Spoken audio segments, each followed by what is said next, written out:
on réussit très bien quand on est dans une entreprise où les gens s'aiment bien. C'est-à-dire où les relations interpersonnelles ne sont pas d'une violence extrême. C'est ce qu'expliquent tous les grands entraîneurs de sport, par exemple comme Claude Onesta. Dès que les égos commencent à s'affronter, immédiatement les résultats s'effondrent. On l'a vu par exemple avec Papin un moment quand il était à l'OM. Il faisait les célèbres papinades toutes les 5 minutes et puis quand le climat s'est détérioré, il était plus capable d'en mettre une au fond. Donc le climat c'est très important, se connaître c'est très important. Ne pas forcément, ça nous est tous arrivé d'accepter quelque chose qui est plus brillant, mieux payé, etc., mais qui est en totale contradiction avec ce que vous aimez, les valeurs que vous défendez, etc., etc., parce que là ça devient tout simplement comme le film, ça devient totalement mission impossible au bout d'un certain temps. C'est-à-dire qu'on essaye d'avoir un succès, mais qui est fondamentalement pas du tout fait pour vous. Je ne pourrais jamais être flûtiste au Philharmonique de Berlin, même si j'aime beaucoup la flûte. Donc si on se met dans cette position-là, l'échec est quasiment au bout. Si vous allez dans un panier de nids de crabe où vous sentez que tout le monde veut votre peau, c'est quasiment certain que vous n'y arriverez pas. Donc ça me paraît être des critères extérieurs fondamentaux. Après, il y a des choses basiques pour tout le monde. Ne pas trop aimer la défaite. Parce que dans le monde d'aujourd'hui, c'est extrêmement compliqué.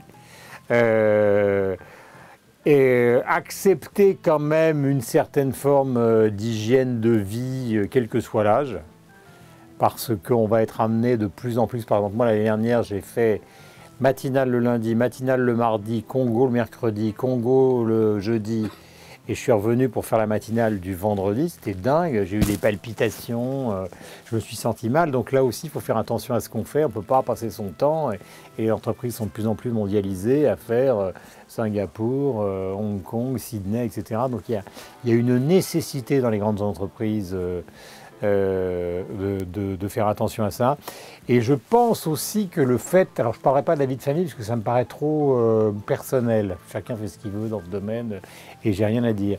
En revanche, je pense que d'avoir une arrière-cour personnelle solide au sens, j'allais presque dire culturel des choses, me paraît très bien. Aimer des gens ou des activités qui sont extérieures à la profession, la littérature, je sais pas, collectionner des tableaux, aimer les voitures, le marathon, etc., etc.